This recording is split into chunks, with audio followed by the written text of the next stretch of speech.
Kita mempelajari ada mendidik, ada mengajar, dan ada uh, apa kemarin? Melatih itu. Ya. Apa beda mendidik, mengajar, dan melatih? Ini penting karena bagaimana kita nanti mengarahkan anak yang akan kita apa namanya? Ya anak-anak kita yang sedang kita didik ini kita arahkan itu seperti apa. Baik, kemarin mendidik itu sebetulnya kita kupas dulu ini.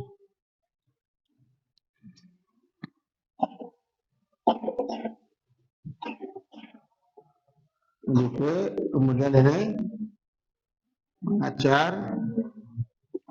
dan kemudian melatih. Ini masing-masing perbedaannya apa?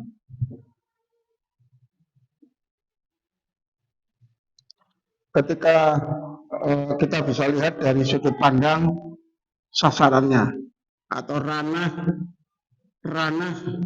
itu apa ya? Wilayah yang disasar.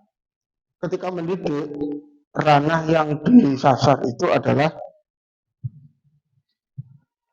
sikap.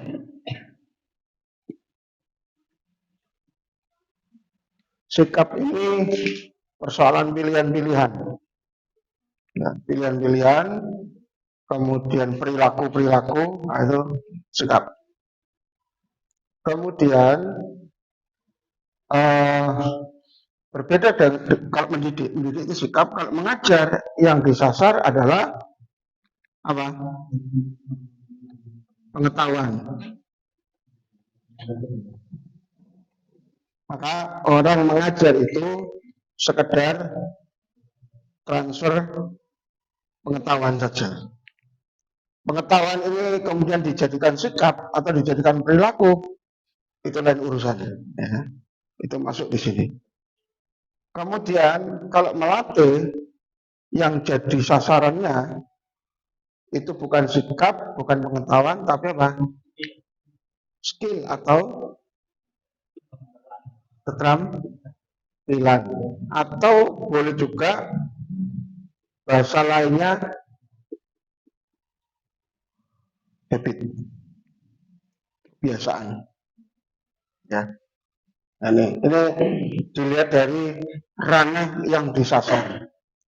Kemudian dilihat dari waktunya, mendidik itu waktu ini 24 jam, artinya terus menerus, kontinu, terus menerus.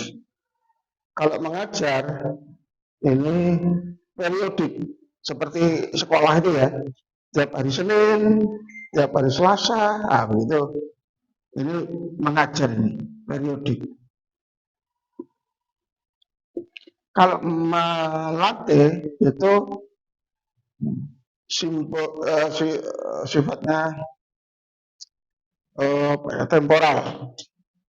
Temporal itu kalau sudah bisa ya sudah, nggak usah diulangi lagi, sudah bisa kok. Saya ini adik-adik kita santri magang sudah bisa bikin landing page. Wah, ini latihan 1 hari, udah bisa, ya sudah selesai. Ya, sudah selesai. Kemarin teman-teman ada yang belajar Facebook Ads, berapa hari kepur, selesai sudah bisa, sudah.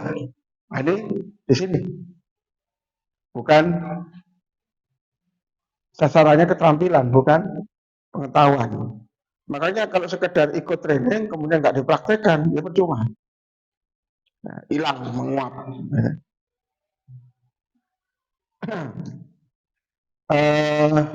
Kemudian apalagi ya, dari ranah waktu ini sudah berbeda. Paling tidak ini aja dulu. Ya, ini aja dulu. Ini eh, kita refresh yang kemarin. Sehingga yang ada di sekolah itu kira-kira yang mana? Cuman mengajar sama sebagian kecil SMK di sini ya. Tapi mayoritas semua sekolah itu hanya mengajar. Maka yang benar bukan Departemen Pendidikan,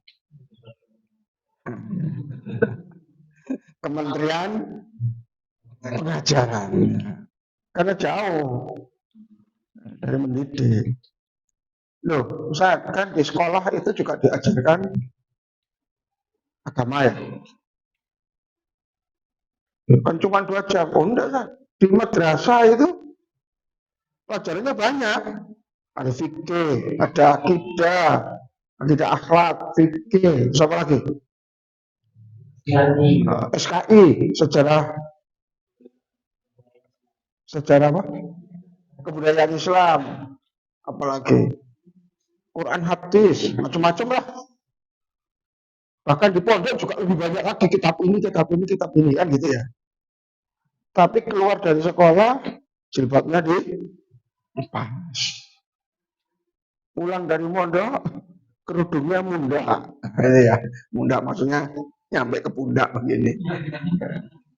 Kenapa? Karena hanya sekedar pengetahuan, knowledge saja. Bahkan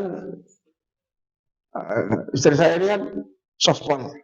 Nah, di kampusnya itu ada Islamologi, mata kuliah Islamologi yang ngambil jurusan itu tidak cuma orang Islam, ada Kristen, Hindu, Buddha masuk semua. Nah mereka kok nggak tambah iman? Ya karena sekedar pengetahuan. Saya pun juga belajar Kristologi. Ya.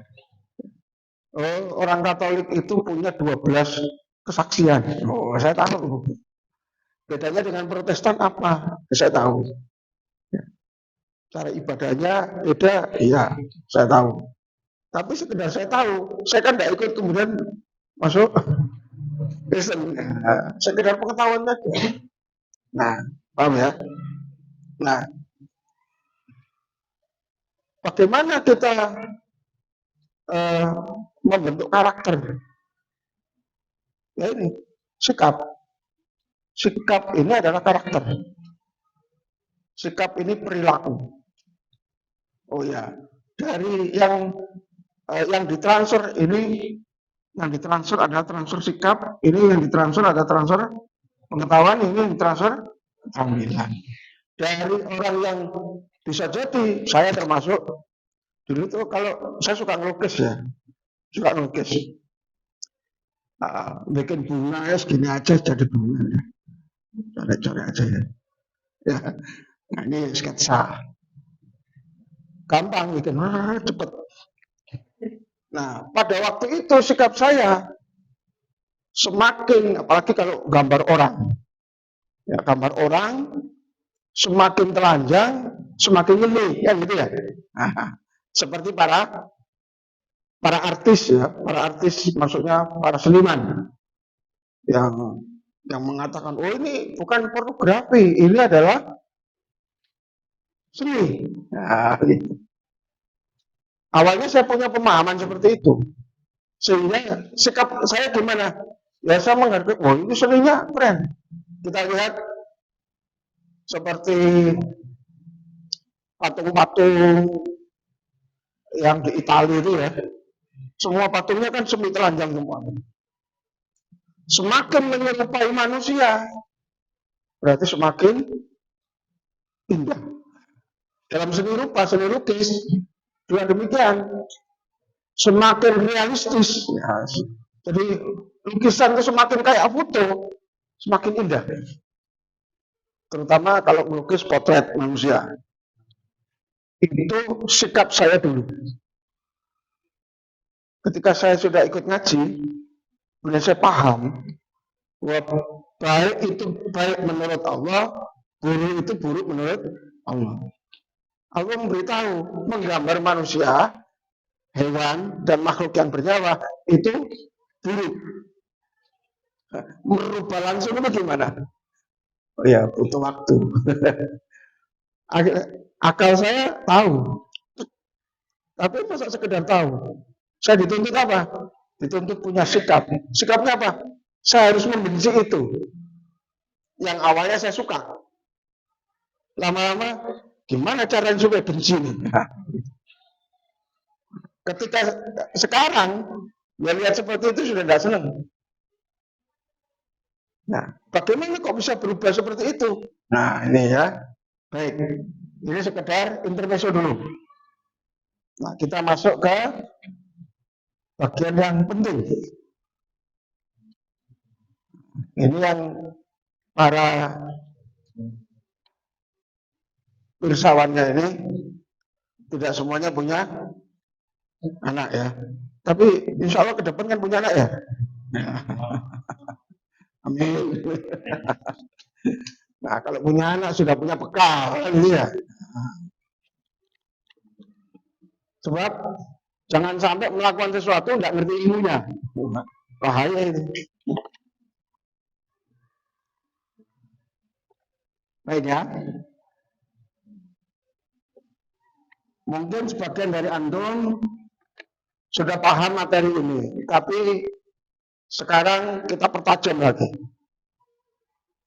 Kita pertajam lagi. Sebelum ke sana, pernah dengar pepatah yang mengatakan mensana in korbersana wa amal. Artinya di dalam tubuh yang kuat terdapat jiwa yang sehat. Benar?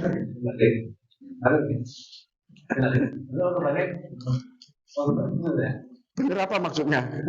Oh benar artinya itu Ustaz. Oh ya, benar artinya itu ya. Tapi apakah kata-kata peribahasa itu bukan peribahasa apa ya? Ya akut ya atau peribahasa itu apakah benar sesuai kenyataan?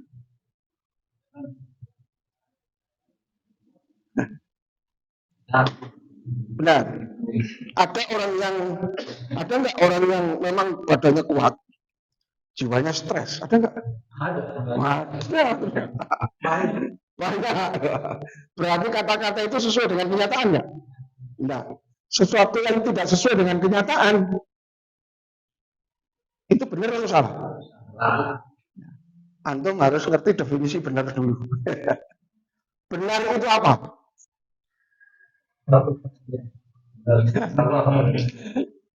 Benar itu apa? Karena ini penting. Karena penting apa? Orang-orang kapitalis itu mengatakan bahwa kebenaran itu nisbi.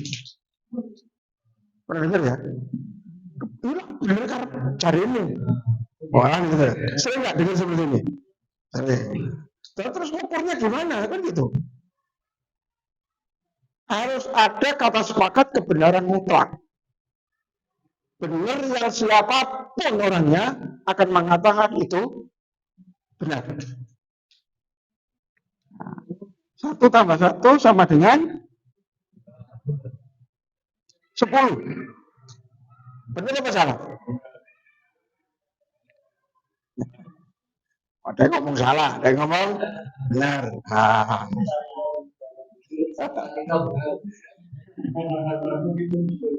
Bagi yang nggak tahu ilmunya, ini dikatakan salah. 11. Dasarnya itu benar menurut anak kecil. Saya dimikirnya begitu.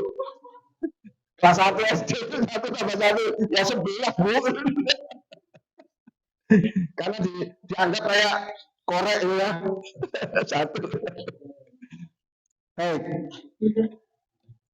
Benar itu bila informasi sesuai dengan fakta. orang mengatakan benar. Kalau informasinya tidak sesuai dengan fakta, alias nggak ada faktanya, orang pasti mengatakan tidak benar. Contoh, Spider-Man. Nah, Spider-Man benar masalah. Benar masalah.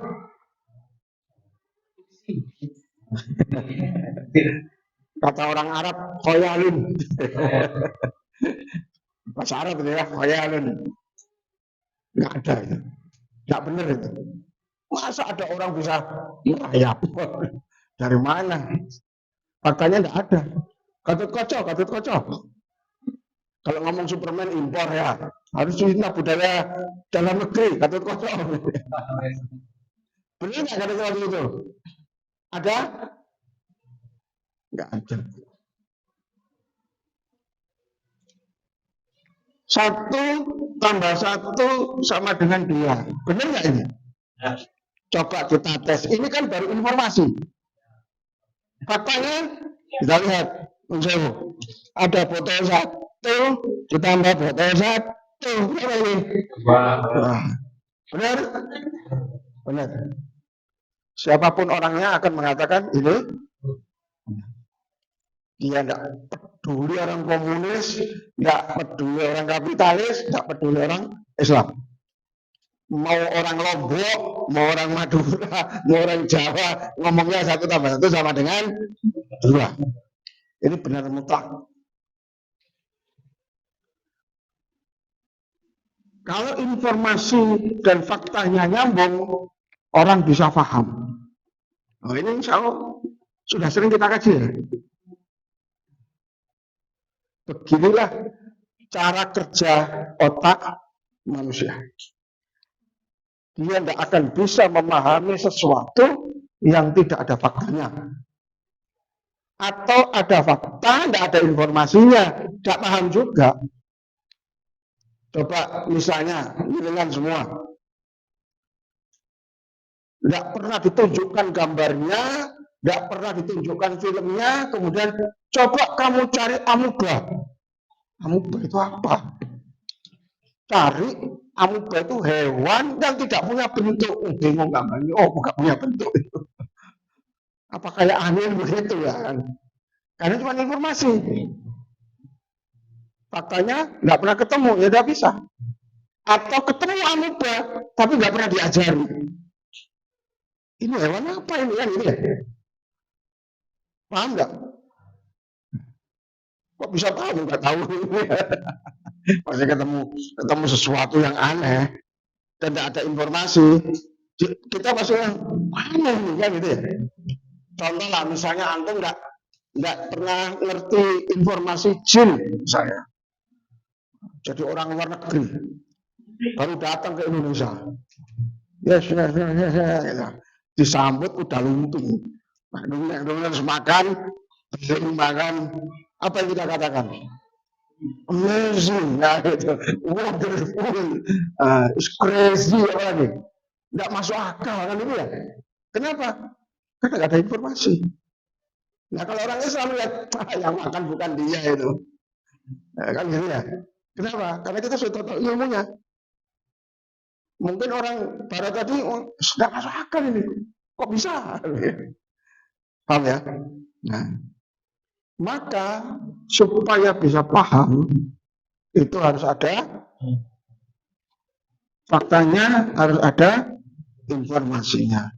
Kembali ke mensana in corpore sano. Mensana in corpore sano itu informasi. Faktanya benar nggak? Ternyata belum tentu. Kalau belum tentu berarti nggak benar. Kalau dia tentu berarti benar. Karena sesuai, kan gitu ya. Kadang-kadang sesuai, kadang-kadang enggak. Nah, berarti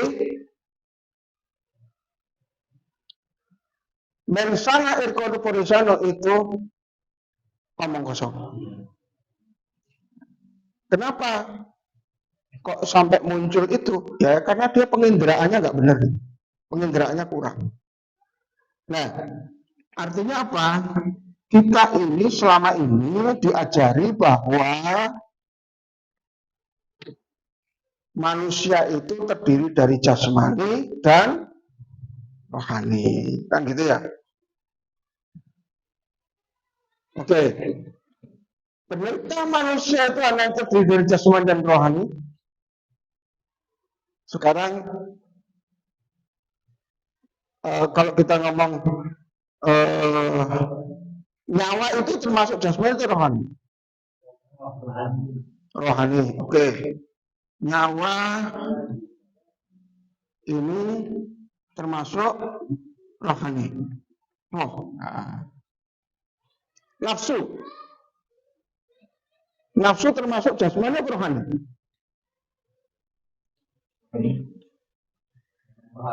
Rohani juga. Oke, rohani.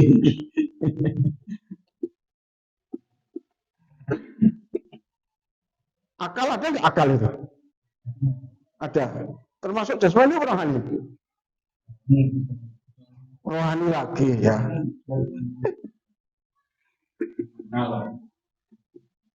Nyawa itu, nyawa udah. Nyawa, nafsu. Nah sekarang sama nggak antara akal dengan nafsu? Beda. Terus ya Allah, kok roh semua ini? Artinya begini, pembagian manusia berdasarkan jasmani dan rohani itu terlalu menyempitkan atau terlalu menyederhanakan persoalan. Manusia itu punya banyak komponen, nggak cuman jasmani dan rohani. Ternyata ada akal, ada nafsu, ada lagi jasmani.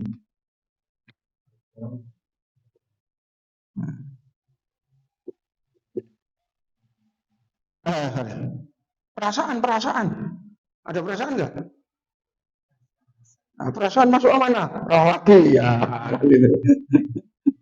Perasaan ini termasuk di mana? Nah, banyak ternyata. Ya. Sehingga pembagian seperti itu susah. Kenapa kok kita muter-muter? Ya, memang gaya saya begitu, muter-muter. Nanti endingnya, oh gini lah ternyata. Tapi biar nggak tahu cukup-cukup gitu loh ya. Ngerti basicnya, kalau udah tahu basicnya. Ada Pak, kesuwen, menghitung pakai kalkulator aja bisa sekarang kan gitu ya. Nggak repot ya. Gitu. Ya harus belajar penjumlahan dulu sebelum menggunakan kalkulator gitu. Ya, oke. Nah, sekarang ternyata mendidik itu yang disasar adalah sikap tadi ya, atau perilaku. Sementara sikap manusia atau perilaku manusia ini komponennya, simbolnya dua, akal dan nafsu. Saya sudah tahu ini Ustaz materinya. Oke, tidak apa-apa. Tapi kita pertajam. Soal ini kita pertajam. Ya. Yang sudah tahu, yang belum tahu, kesempatan bisa tahu. Karakter akal dan karakter nafsu itu berbeda. Ya. Dinamakan berbeda karena memang karakternya berbeda. Akal itu apa sih? Apakah akal itu suatu organ? Ternyata akal bukan. Ya. Akal itu apa? Proses berpikir. Akal adalah pikiran itu sendiri. Sehingga ketika seseorang kehilangan kemampuan berpikirnya, maka dia dikatakan kehilangan akal. Bisa nggak manusia kehilangan kemampuan berpikirnya? Bisa. Contohnya apa? Banyak. Orang tidur, orang pingsan, orang gila, orang mabuk, anak kecil ini akalnya belum sempurna. Akal itu ada 3 level. Nah ini nggak ada di materi yang lain-lain. Saya yakin antum belum pernah dapat ini. Level akal itu 1, identifikasi. Ini level pertama. Anak kecil bisa lihat mainan air, oh air dingin, api panas. Ini identifikasi. Ya. Level kedua menggunakan apa yang dia ketahui. Oh, api ini ternyata bisa untuk membakar untuk masak juga bisa. Maka manusia menggunakannya untuk masak. Dia tahu listrik itu di sini identifikasi bisa kesetrum. Tapi dia punya power, digunakan untuk apa? Banyak. Ini disebut dengan science, yang ini disebut dengan teknologi. Anak kecil sebelum balik dia sudah bisa ini, bisa ini.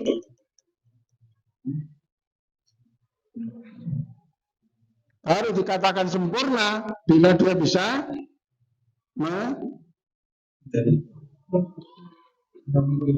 memilih mana yang benar, mana yang salah. Maka dia sempurna akalnya. Nah, anak kecil kan belum tahu yang ini. Milih, oh itu kan bisa milih, Pak. Milihnya tidak berdasarkan akal. Milihnya berdasarkan nafsu. Apa bedanya akal dan nafsu? Contoh, bapaknya batuk, anaknya batuk, sama-sama batuk. Di kulkas ada obat batuk yang rasanya pahit dan ada es krim yang rasanya enak, tapi bikin tambah batuk. Kira-kira kalau bapak milih obat batuk, pahit loh Pak, nggak apa-apa. Yang penting sembuh. Kenapa? Karena itu kandungannya begini, wah dia tahu ini. Dia menggunakan ini semua. Kalau anaknya kira-kira disuruh milih mana? Es krim. Iya betul. Mau apa? Pahit. Mau apa? Es krim. Pokoknya es krim nangis ya. Minta es krim. Nanti tambah batuk urusan nanti kan ya. Inilah nanti bedanya akal sama nafsu. Akal ini berdasarkan grade-grade ini. Dia identifikasi dulu, kemudian dia dengan akalnya itu dia gunakan, kan dia milih. Dia sudah tahu khasiat-khasiatnya, dia milih nih. Nggak apa-apa, pahit tapi menyembuhkan. Bedanya dengan nafsu apa? Nafsu itu bicaranya bukan paham, enggak begitu. Nafsu itu contohnya begini, ada kuda, tahu kuda? Kuda, selesai. Kamu tahu nggak roti tar ini? Wah ini roti tar itu, enak ini, vitaminnya banyak. Ada vitamin A, vitamin B, ya sebutkan. Mau kira?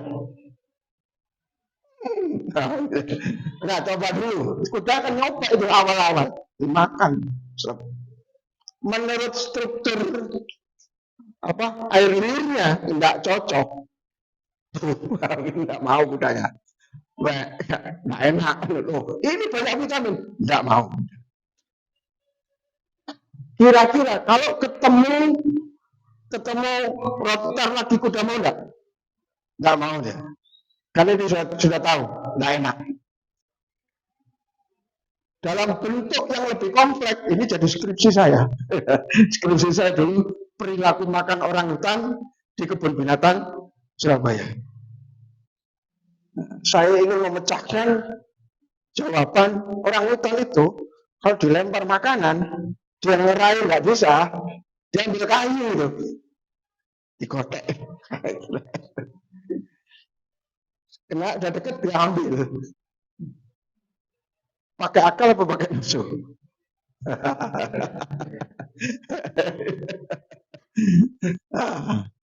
Itu saya mendebat 5 profesor. 3 profesor, 2 dokter yang uji saya. Ya, alhamdulillah saya menang. Lolos.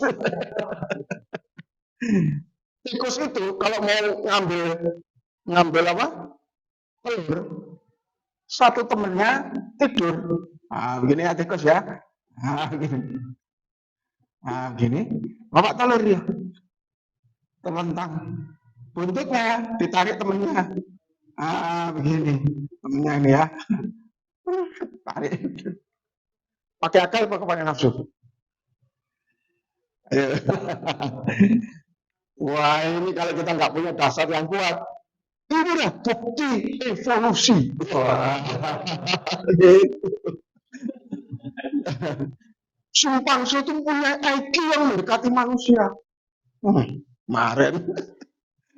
Ya, nah, saya biolog, saya tahu kunci-kuncinya di mana habisin teori evolusi. Ya, gampang. Ya, ini penting ya, penting. Nah, baik.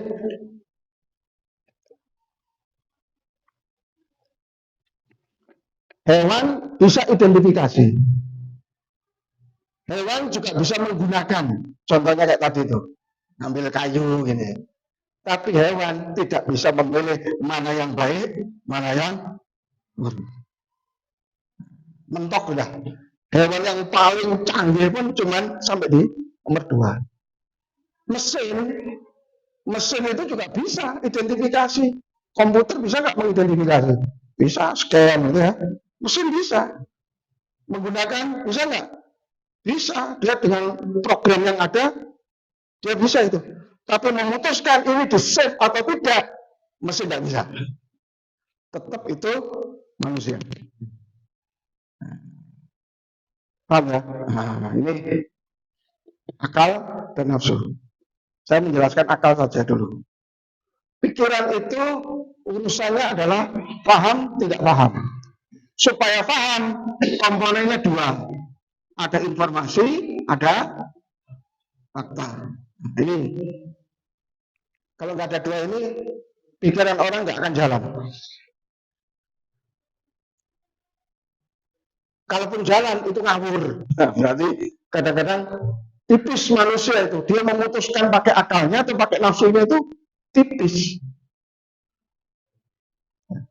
Nah, kalau kembali ke contoh ayah dan anak tadi, si ayah bisa mendeteksi ini, kemudian dia milih.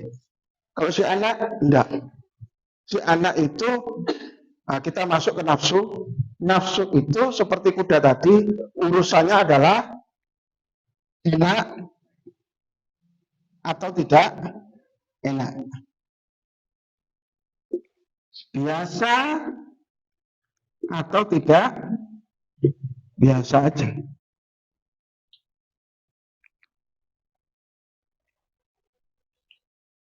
Mbak, ngerti nggak pakai jilbab itu wajib? Ngerti Ustaz, kok nggak pakai? Itu kenapa? Kira-kira? Karena tidak biasa. Berarti apa? Akalnya paham nggak dia? Paham, tapi nggak biasa. Ini yang namanya split personality. Pribadi yang mendua. Akalnya Islami,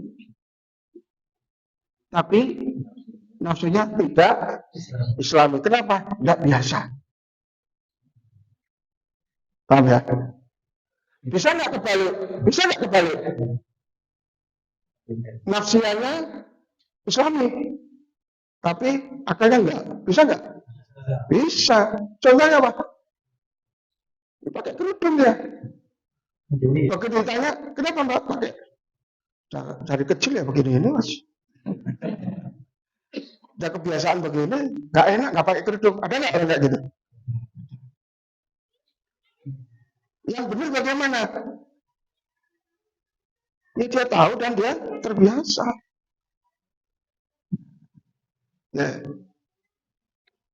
Nah, kembali lagi ke anak tadi. Anak kecil tadi milihnya nggak pakai akal, pakai apa? Nafsu. Kenapa? Enak. Soalnya enak. Nah, sekarang pertanyaannya, intermezzo ya, jangan ada yang tersinggung. Ya. Merokok itu kira-kira pakai akal atau pakai nafsu?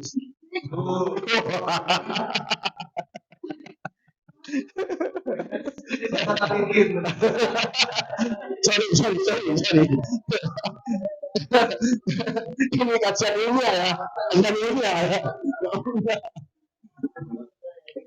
Ketika ditanya, bahayanya ada nggak? Ada. Tahu nggak? Tahu. Kok nggak berhenti? Mana?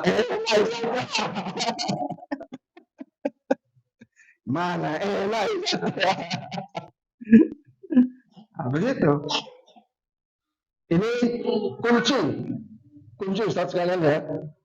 Ikhwan fillah, kunci kita merekayasa kepribadian kita sendiri. Bagaimana menjadi lebih baik itu seperti apa? Komponen kita harus kita ketahui dulu. Komponen yang membentuk diri kita. Nah, anak-anak itu sama aja dengan kita. Bedanya kan ininya belum, kan itu aja.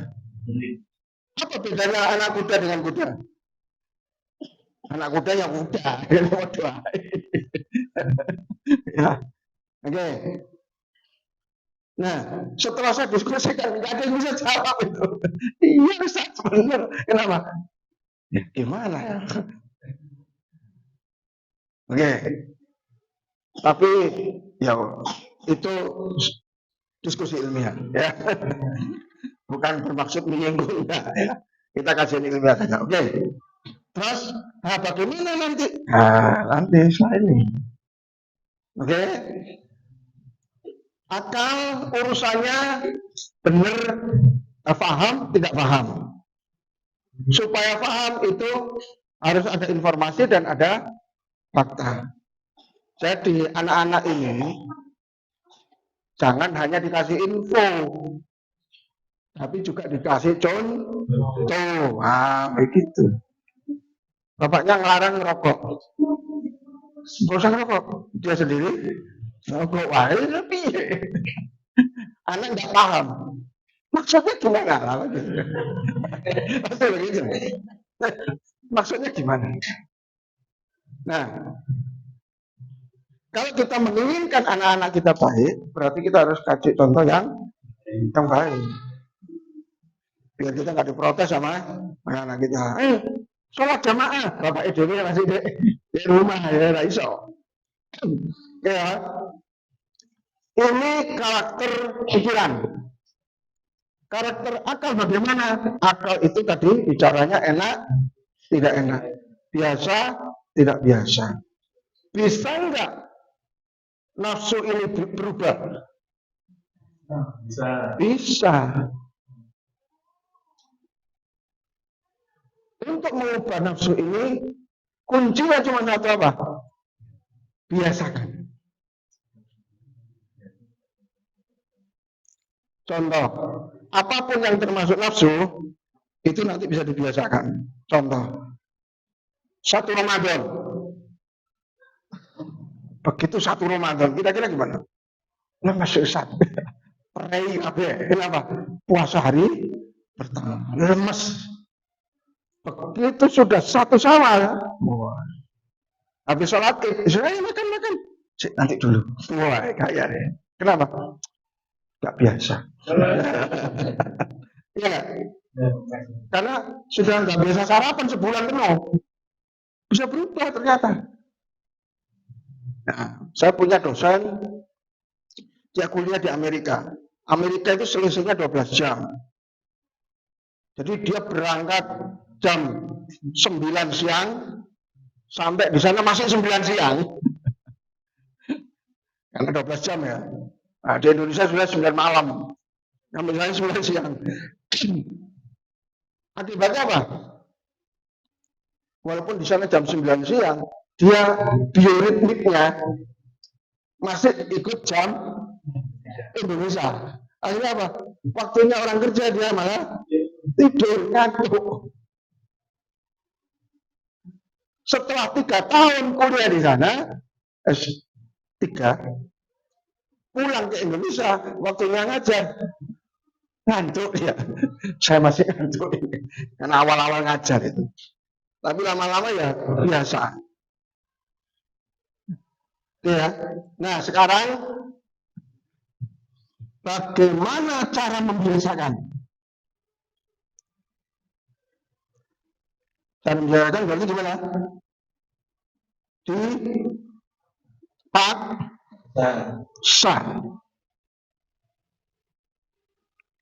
Paksa. Selama 40 hari. Itu diambil dari hadis. Kalau kita sholat selama 40 hari, jamaah terus gitu ya. Nanti terbentuk habit baru. Antum kalau sudah terbiasa begitu, terus gak jamaah rasanya gak enak. Saya sholat sendiri di rumah itu gak nyaman. Kenapa? Jadi muslim soleha saya.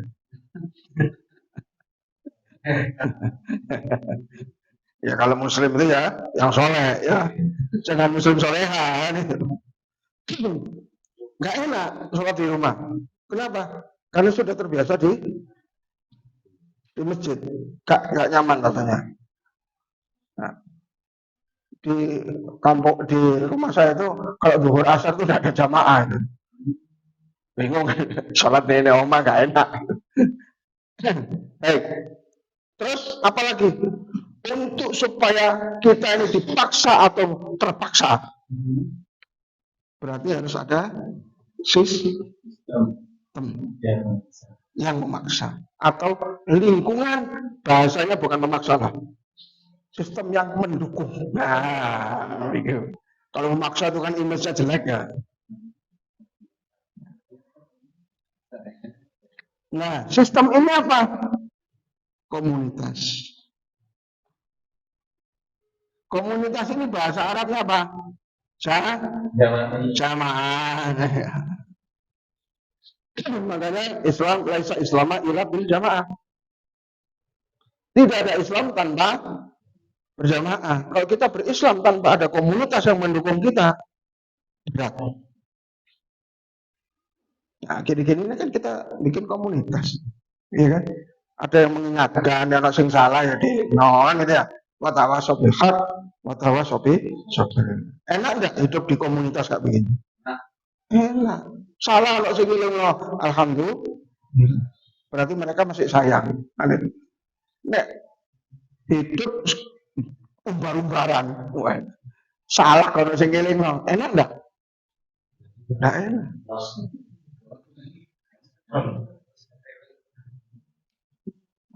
Maka memilih jamaah, memilih komunitas itu bagian dari upaya.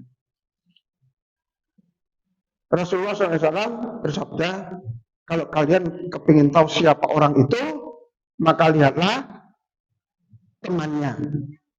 Dalam pendidikan, memperhatikan teman anak itu penting.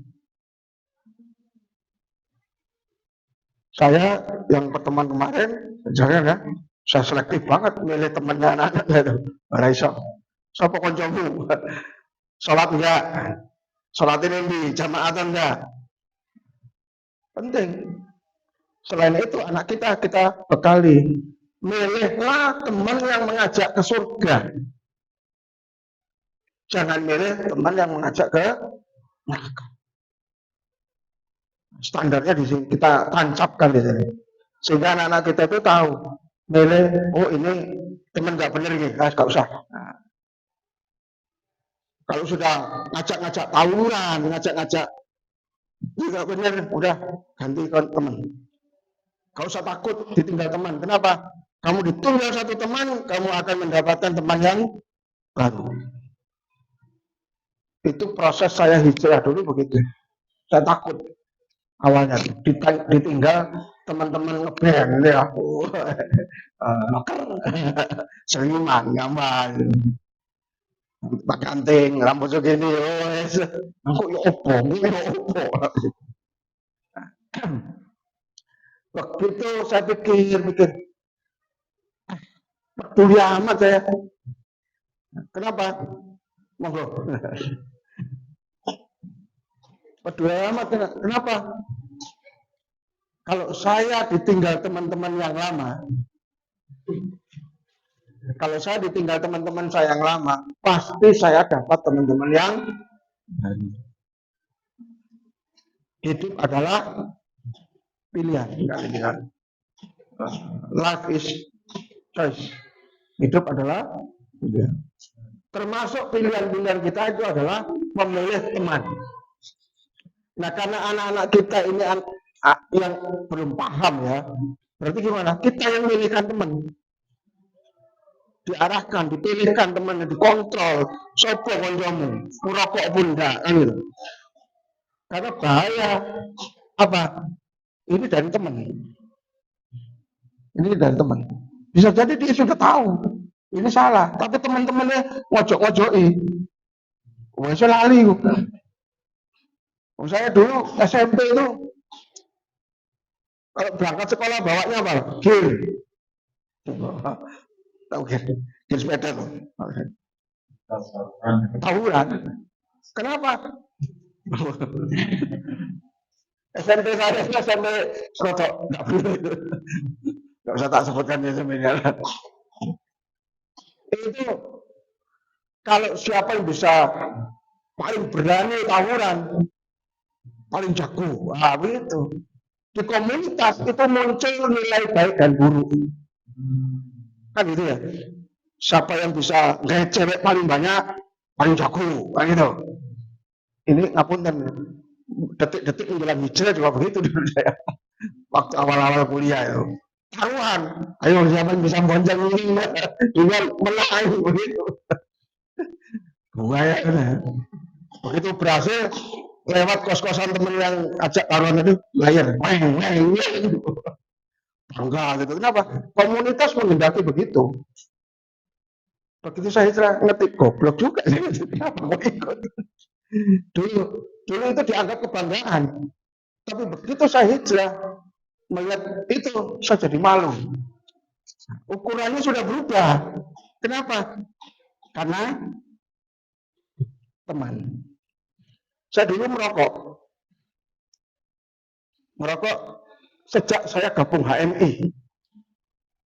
Bukan ngelek-ngelek ya, tapi memang itu kalau udah rapat kayak mesin kebakaran gitu. Oh, ruangannya asap semua. Nggak merokok, nggak keren. Orang pergerakan harus merokok, begitu. Pergerakan jadul ya, HMI, BMI itu kan pergerakan jadul kan gitu ya. Itu begitu dulu. Rapat itu sing opomene sing bagian mimpin rapat, wah semua. Pernah lihat film PKI ya? Terus kayak gitu lagi. Tapi ini nanti disensor ya bagian ini ya. Diedit.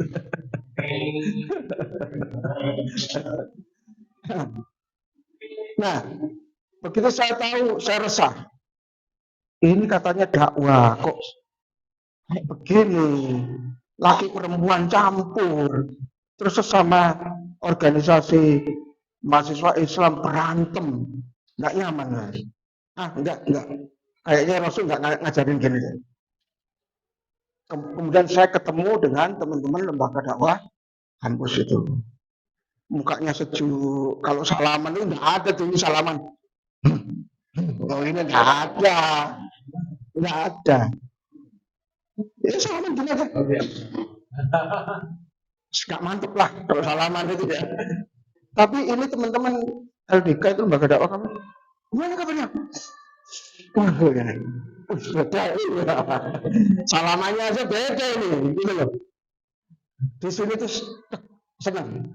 Dan kalau nolong itu benar-benar nolong, tulus itu. Dari wajahnya itu juga ini orang-orang soleh ini, wajahnya bersinar. Nah, iya. Akhirnya apa? Oke, saya coba ikut ngajinya, halakoh. Ternyata ngajinya keren banget.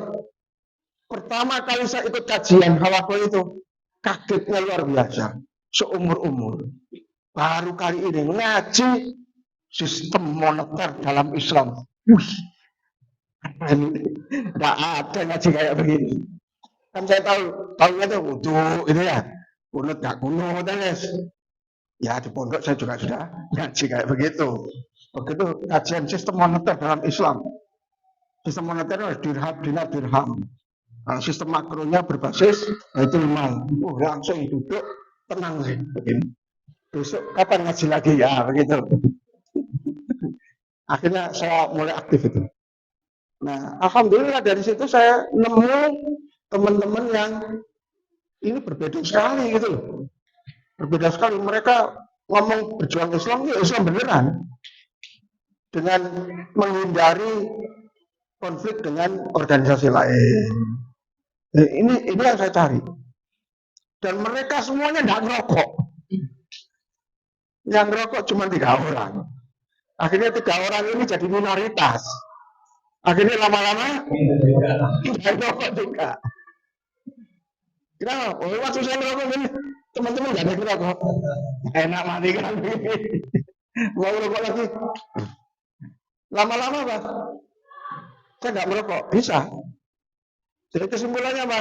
Merokok karena teman, berhenti juga karena teman. Saya membuktikan dari situ apa? Lingkungan, teman, komunitas itu powerful. Powerful.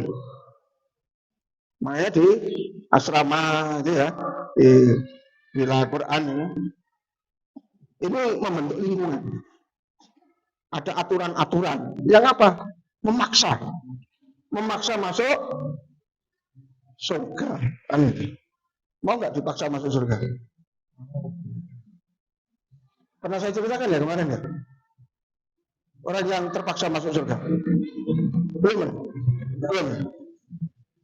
Jadi ketika Rasulullah Mi'raj ke Sidratul Muntaha, salah satu hal yang disaksikan oleh Rasul adalah ada orang yang diseret sama malaikat masuk surga. Nggak mau. Masuk surga. Nggak mau. Udah boleh seret ya. Pokoknya masuk deh. Keruwetan ditendang sama malaikat yang masuk surga. Belum, gimana? Enak ternyata di sini. Ya, dari dulu mas surga itu enak. Kira-kira kalau antum yang dipaksa masuk surga mau nggak? Daripada dibiarkan masuk. Nah, ini ya. Jadi untuk mengubah nafsu, untuk mengubah nafsu, pola kebiasaan itu harus dipaksa. Dipaksa ini dengan sistem. Sistem ini dengan kata lain komunitas atau berjamaah. Hidup dalam komunitas seperti ini penting. Untuk saling mengingatkan itu penting. Bersyukurlah berada di tengah-tengah komunitas orang baik yang memaksa kita nggak bisa berbuat jahat, gitu ya. Dipaksa berbuat baik. Orang jahat, bener Mahfud MD ya, bener. Wah, kata-katanya masyhur itu. Quote-nya masyhur apa? Dalam demokrasi, malaikat pun jadi iblis. Kenapa? Pentingnya ini komunitas itu, sistem. Komunitas yang lebih gede lagi disebut daulah atau negara. Kalau negara ini mengemban Islam, maka orang jahat itu akan sempit. Dunianya akan sempit. Tapi di negara yang tidak mengemban Islam, orang jahat leluasa, orang baik sempit. Seperti sekarang ini. Ya, susah. Mau berbuat baik itu susah kan? Dalam perilaku ekonomi saja, kita dipaksa kena debu-debunya riba, iya nggak? Dipaksa ini kita. Baik.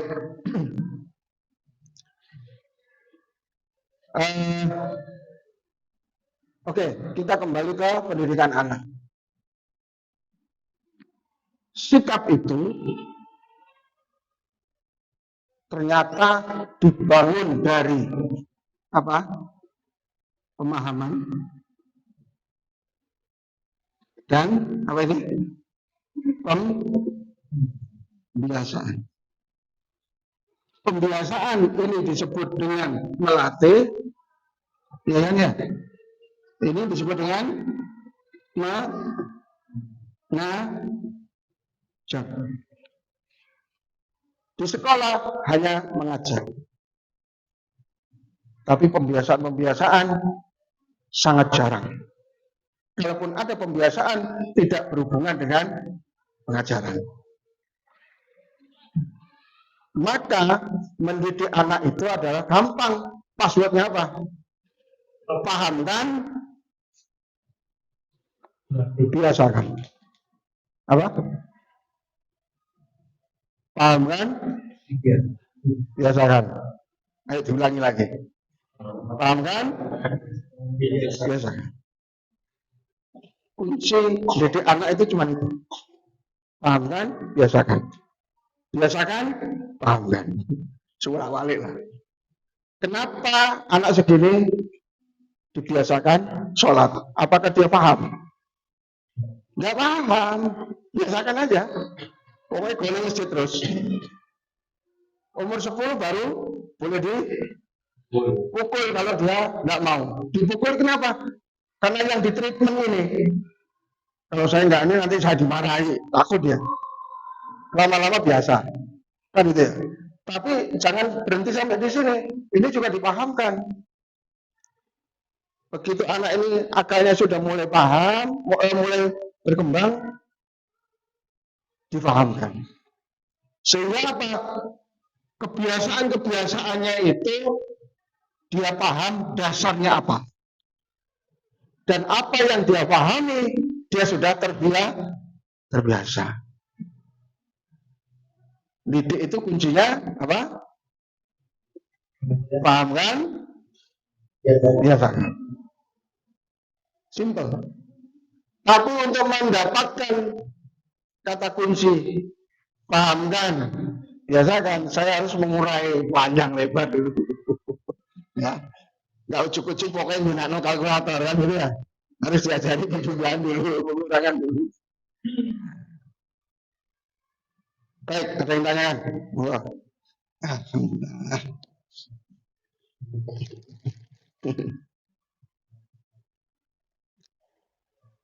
Ya, kalau kitabnya rujukannya kitab Fikrul Islam ada, kitab Saksiyah ada. Ya.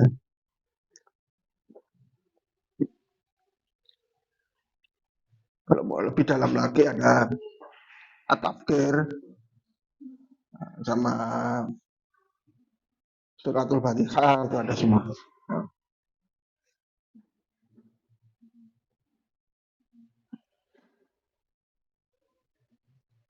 Jelas ya?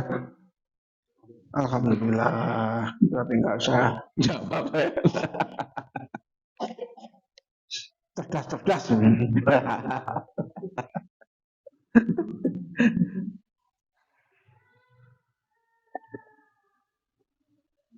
Kalau ada yang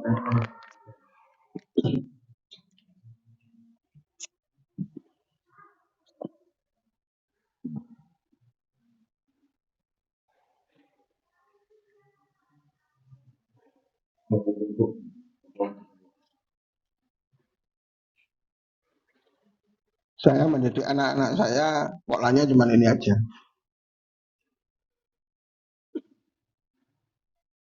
Paham kan? Bisa kan? Bisa kan? Paham kan? Nah, simple. Kemudian untuk membiasakan, carikan komunitas yang benar. Termasuk komunitas itu sekolahnya di mana, ya, teman-temannya itu siapa, ini penting.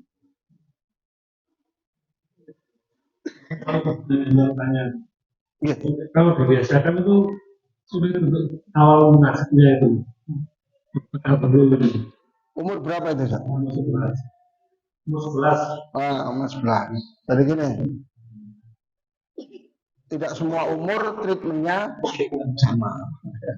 Kemarin Imam Ali membagi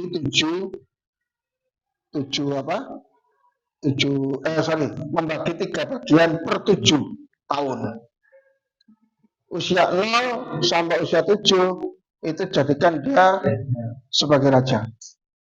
Artinya senangkan, kita dekat dengan dia ya. Terus bukan terus dimanja, bukan juga. Pokoknya deket lah, terutama kita ya bapak ya. Harus deket itu, mutual time itu penting itu. 7 tahun kedua, jadikan dia seperti tawanan. Artinya apa? Kita harus tegas. Menjelaskan menegakkan hukum itu, maksud aturan itu di rumah itu tegas. Jangan gerambiang. Misalnya ini anak saya itu, waktunya sholat. Wah, bentar. Nanti ini. Nggak jelas kapan dia mau mengerjakan sholat. 5 menit sudah harus di sana. Oh, langsung terukur di sini. Oh, 5 menit saya harus di sana. Oh, cepat 5 menit sudah di sana. Kalau kita nggak ada batasan itu, gerambiang. Kapan ini mau diselesaikan? 1 hari ya, besok jam sekian ditunggu. Tegas saya. Tapi tidak terus harus marah-marah kan gitu nggak begitu. Perlakuan sebagai tawanan nggak begitu. Jadi aturan-aturan itu kita, nah ini bapak ibu harus kompak. Kalau bapaknya nggak kompak ini nggak masalah ini. Akhirnya apa?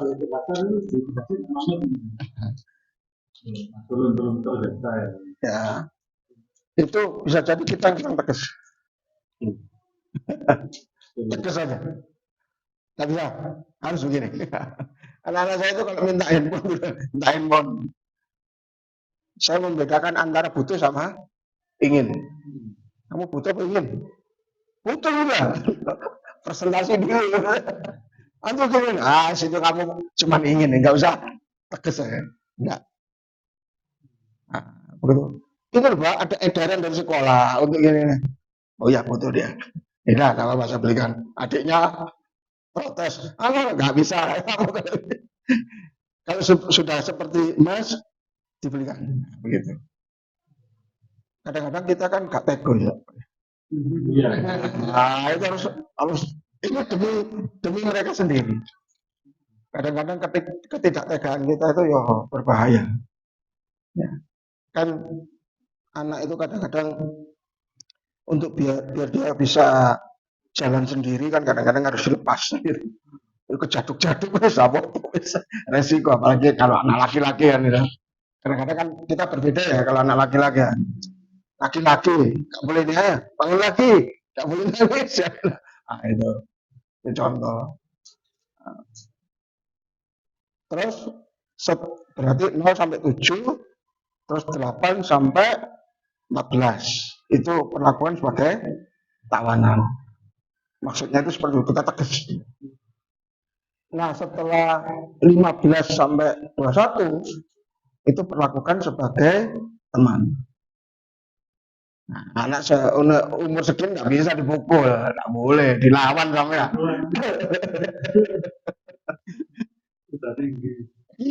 Saya kalau ini sudah beda. Apa? Ayo ngopi, ajak ngopi. Ya, saya kan orang Gresik, itu budaya ngopi itu biasa. Apalagi di atas rumah saya itu ada warung kopi. Ayo, mana masmu? Ini saya boncengan 3 orang naik ngopi untuk nasihati 2 anak laki-laki saya. Karena ini sudah ngobrolnya sudah sebagai teman. Kalau anak-anak yang sudah usia segini diajak mikir kan sudah enak. SMP kelas 3 itu megidi umur 8 sampai 14 itu susah-susahnya itu. Nah, itu kita harus tegas. Makanya saya lebih senang jadi guru SMA daripada jadi guru SMP kemelete. Kalau SMA itu kelihatan susah, tak panggil, tak ajak ngomong dari hati ke hati, nangis. Nangis besoknya nurut. Ya ada SMP, di depan kita, yang buri ini koncone. Aku mau cuma nanu tok, udah ngajar. Itu komunitas, bahaya. Makanya kita kontrol. Temennya siapa? Itu kita kontrol. Tapi kita kontrolnya tidak semata-mata seakan-akan kita membatasi sekali, enggak. Anaknya sendiri harus kita tanamkan. Di anak itu apa? agar dia bisa men-screening siapa teman yang pantas untuk saya jadikan teman. Kaidah yang saya tanamkan, teman sejati itu adalah teman yang ngajak kamu masuk surga. Kalau temanmu ngajak-ngajak gak benar tinggal, itu bukan teman sejati. Teman butuh netok. Kalau kamu lagi senang, dia akan mendekat. Kalau kamu lagi susah, kamu ditinggal. Itu ahli neraka itu begitu. Karakter ahli surga itu nggak begitu. Kita susah pun dia akan dampingi terus. Kenapa? Kebaikan dan kebaikan itu yang mereka kendaki. Saya dulu ya ketika awal-awal hijrah itu ya begitu. Saya harus pinter nyari teman untuk diri saya sendiri. Karena waktu itu nggak ada yang ngarahkan. Nah ini saya copy paste ke anak-anak saya. Cari teman yang menambah-nambah keimanan. Jangan mencari teman yang menjerumuskan ke neraka. Kenapa? Besok di akhirat itu setan itu juga saling lempar tanggung jawab. Gitu. Saya ikut kamu. Seperti kok salahmu dewe lah. Besok ahli neraka kan begitu. Saling menuding. Di dunia ngajak-ngajak keburukan. Sampai di sana salahmu kan melu-melu lah. Tapi kalau ahli surga enggak begitu. Pertemanannya itu tulus. Nah, ini yang harus kita tanamkan ke anak-anak kita. Cari teman-teman yang ahli surga. Kalau nolong temenan. Entek-entekan kalau nolong. Saya sendiri pernah bangkrut miliar-miliar. Dari situlah saya tahu siapa teman saya. Sing bener itu. Yang nolong gamping ketika saya susah itu nasihati. Ya ini teman beneran ini. Sing dulu banyak teman di meja makan ya, kata Om Irama. Nah ketika kita susah kabur semua itu. Nggak usah di akhirat, di dunia itu udah kabur. Maka monggo kita hijrah bareng-bareng. Nah kan itu. Hijrah bareng-bareng ini enak untuk siapa? Untuk kita sendiri, bukan untuk siapa-siapa kok. Pahala juga kita dapat sendiri. Kemudian kalau ada kita salah juga ada yang ingetin, kan itu ya. Nah, pelaku-pelaku properti itu ngeri nih. Ngeri kalau nggak punya komunitas yang kuat ya. Lagi saya kontraktor Pak. Kontraktorku sudah maling. Banyak celah yang digunakan untuk korupsi itu bisa, banyak. Tapi saya tidak berani. Kenapa? Saya tahu ini dosa. Al-Mutafifin itu ya. Yang bisa berdua bisa di akhirat, tapi saya tidak berani. Speknya begini, sebangun. Saya pernah dikomplain, Pak, ini kebagusan ini. Ya, speknya begini, saya bangun seperti ini. Waduh, ini nanti memborong yang lain bisa protes ini. Karena dia dikomplain sama konsumen yang lain. Yang blok ini bagus, yang blok ini kok jelek gitu. Ya itu urusanmu Pak, bukan urusan saya. Saya garap di Beji sendiri ya Pak. Di Beji ini ada Green Beji ya. Nah, itu saya ada proyek saya pertama kali ya. Belajar propertian ini. Ya, Beji Batu sini. Green Beji itu. Tapi blok mana saya lupa, sekian tahun ya. Di komplain, kapian, respeknya begini, saya bangun seperti ini. Belakangnya baptis. Oh. Ya, situ ada perumahan green beji. Konvensional, bukan perumahan syariah. Saya dapat waktu itu 3 unit kalau nggak salah ya. 3 unit. Cuman bloknya mana selalis. Sementara itu ya, Pak. Jawaban saya, jadi kita harus berani terus. Harus kompak, Bapak Ibu kompak. Untuk ibunya tegas. Kenapa?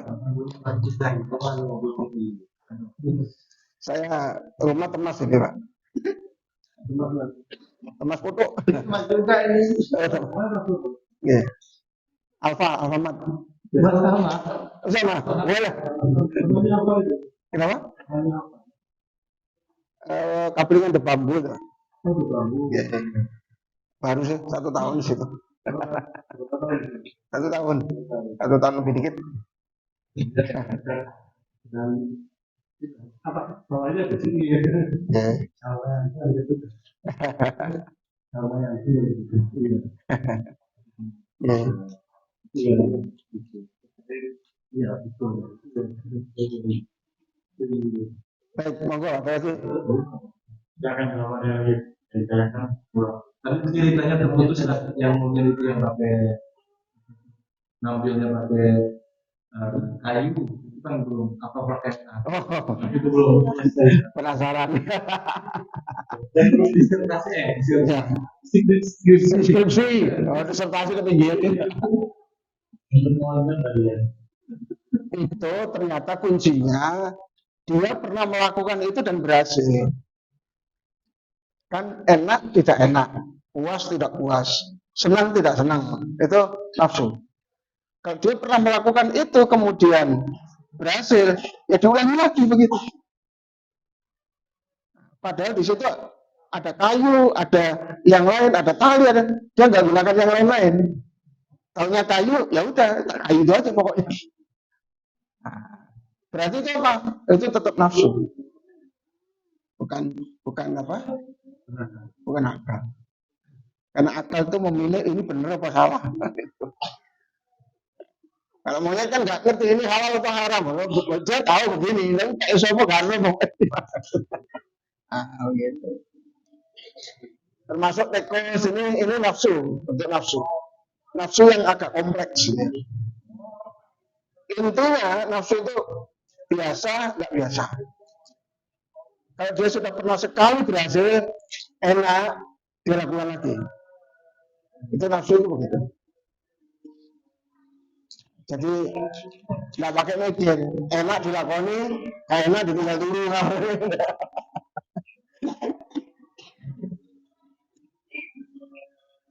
Oke, sementara itu, kita akhiri kajian kita kali ini dengan doa kafaratul majlis. Subhanakallahumma bihamdika asyhadu an la ilaha illa anta astaghfiruka wa atubu ilaik. Assalamualaikum warahmatullahi wabarakatuh.